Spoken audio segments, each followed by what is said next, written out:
este año creo, o el próximo en realidad finalizan las obras. Eso va a permitir en definitiva que el río sea limpio en definitiva de desechos.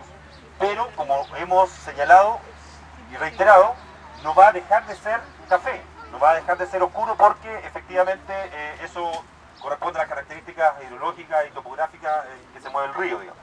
Ahora, acá en el Museo Los Tajamares, vamos a contar un par de cosas también relacionadas también con el río, obviamente. En primer lugar, vamos a indicar que en 1980, es decir, hace muy pocos años, se abrió este museo que pertenecía, como dijo Luciano antes, a la Municipalidad de Santiago, puesto que la Municipalidad de Santiago era, esta zona, digamos, pertenecía a esa jurisdicción, a la Comuna de Santiago, y al municipio de Santiago, por tanto.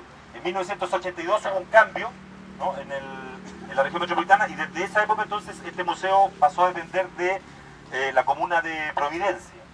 Y desde que se abrió, tuvo, la verdad las cosas que tuvo comentarios bastante disímiles, porque por una parte la gente encontraba muy entretenido de visitar efectivamente este museo de sitio de los Tajamares, que en definitiva se abrieron después de todo el trabajo que se hizo para la construcción de la línea del metro, ¿no? Entonces, cuando se hizo la excavación para construir el metro, se encuentran estos Tajamares y por tanto se hace este museo. Y en una foto ustedes van a descubrir, es bastante interesante porque cuando uno entraba, no sé cuántos de aquí habrán entrado a este museo alguna vez, pero cuando uno entraba, un museo bastante húmedo, sin embargo percibía efectivamente el lugar donde estaban originalmente los Tajamares. Esta calle, Providencia, o más bien dicho, la acera norte de la avenida Providencia, es el espacio por donde iban los Tajamares. La canalización del río, como lo dijimos delante allá arriba en el puente, es de 1888. Y cuando se canaliza el río, en la época de José Manuel Balmaceda, los Tajamares van a quedar a un lado. Va a haber un espacio entonces, un espacio baldío, que se va a transformar en basurero durante mucho tiempo, entre los Tajamares, la muralla de los Tajamares y la canalización del río.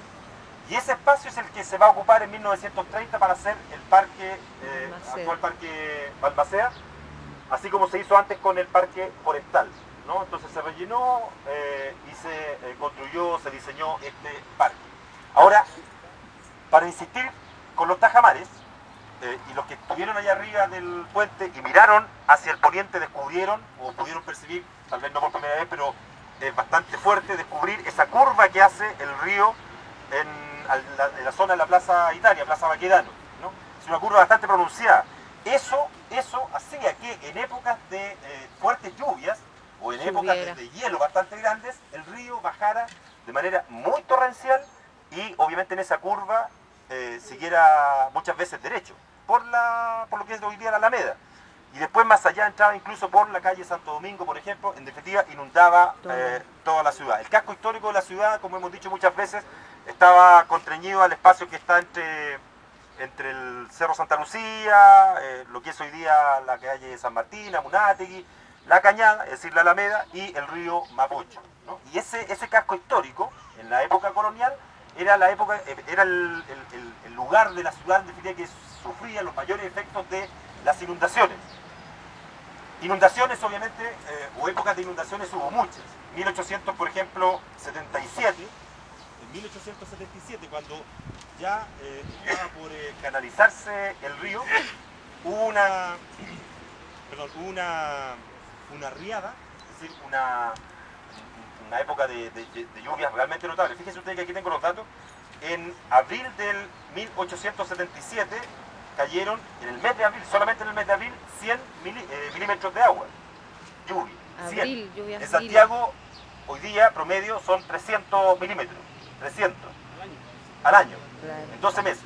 En un mes cayeron 100 milímetros. En mayo de 1877 cayeron 199 milímetros, es decir, 200 milímetros, en un mes. Y en julio de 1877 cayeron 256 milímetros de agua. Es decir, en 3 meses llovió más del doble de lo que llueve actualmente en Santiago. Entonces imagínense ustedes el río, qué grande que viene el río, como dice la canción, cómo debe haber venido de grande. que pasó obviamente lo que tenía que pasar, ¿no? Ni los tajamares, 1877, perdón, ni los tajamares pudieron obviamente contra ese gran crecimiento. Fíjense ustedes que Vicuña Maquena, Benjamín, dijo en esa época, hablando de esa riada de 1877, desatóse definitivamente el temporal a las 10 de la noche del sábado 14 de julio, abriéndose de par en par todas las cataratas en medio de una espléndida iluminación artificial de azulados relámpagos que desvanecían con su viveza las más enérgicas retinas. Fue aquella la noche triste de Chile. En Santiago, dice, entre el comienzo del temporal, el día 15 de la madrugada, y su finalización el día martes 17, el agua caída alcanzó a 174 milímetros. En 2 días, 174 milímetros.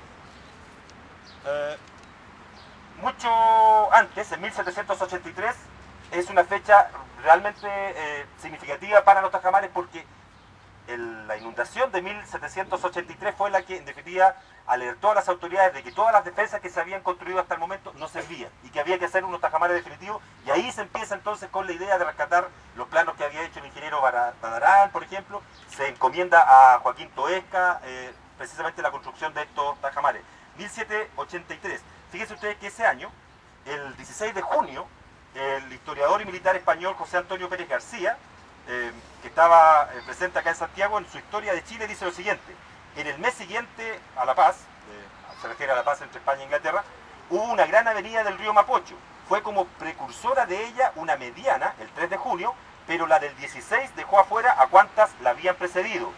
Ella derribó todos los costosos tajamares de cal y canto, corrió por la ciudad, Cañada, la Alameda, la actual Alameda, Cañadilla, Avenida Independencia, y haciendas de campo.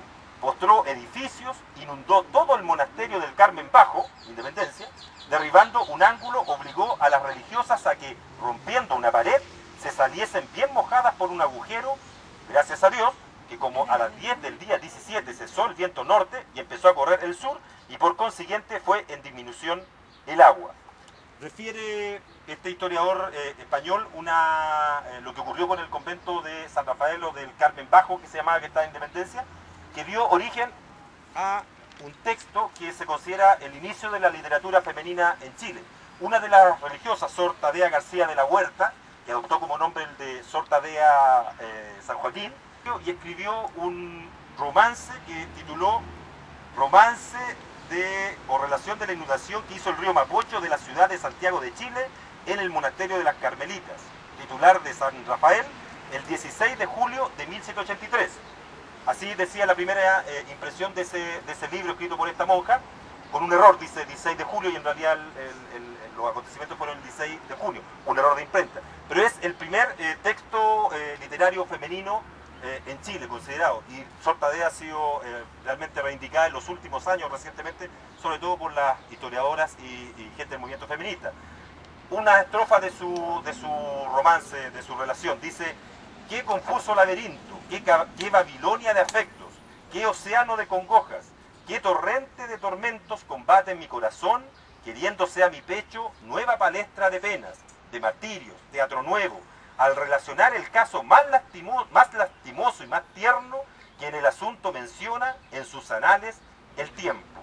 Dadme voces, santo cielo, para narrar un asunto en que desfallece el eco, en que en trémulos suspiros, agonizando el aliento, respira solo pesares, anima solo tormento.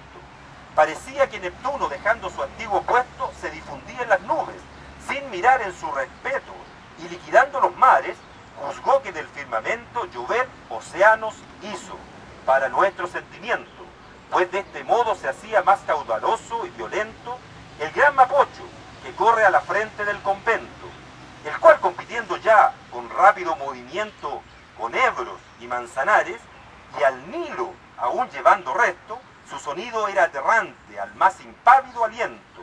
¿Qué temor no causaría en quienes sabían de cierto que se hallaban indefensas, cercadas del elemento? Se emociona Sor Tadea y compara el Mapocho con el Nilo y con el Manzanares y con el Ebro, digamos. Obviamente no es la emoción del momento, no hay que entenderla. Pero es verdad, es decir, las monjas se inundaron, hicieron un agujero, salieron, y ella cuenta en todo su romance cómo salieron efectivamente por el agujero, cómo se dio incluso lugar a situaciones medias tragicómicas, digamos, risibles, qué sé yo. Imagínense ustedes las monjitas siendo salvadas, qué sé yo, por gente que estaba tratando de ayudarla en ese momento allá en la zona de Independencia.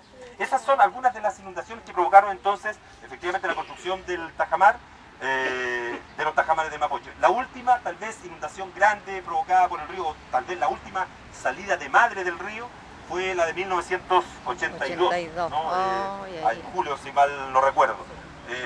Hay imágenes televisivas incluso de eso. Bueno, aquí está el museo la verdad las cosas es que está cerrado hace bastante tiempo, no hay muchos datos del museo, lo único que podemos hoy día percibir, mirar, tocar son estos pedazos que están aquí afuera, ustedes se pueden sacar algunas fotos con ellos.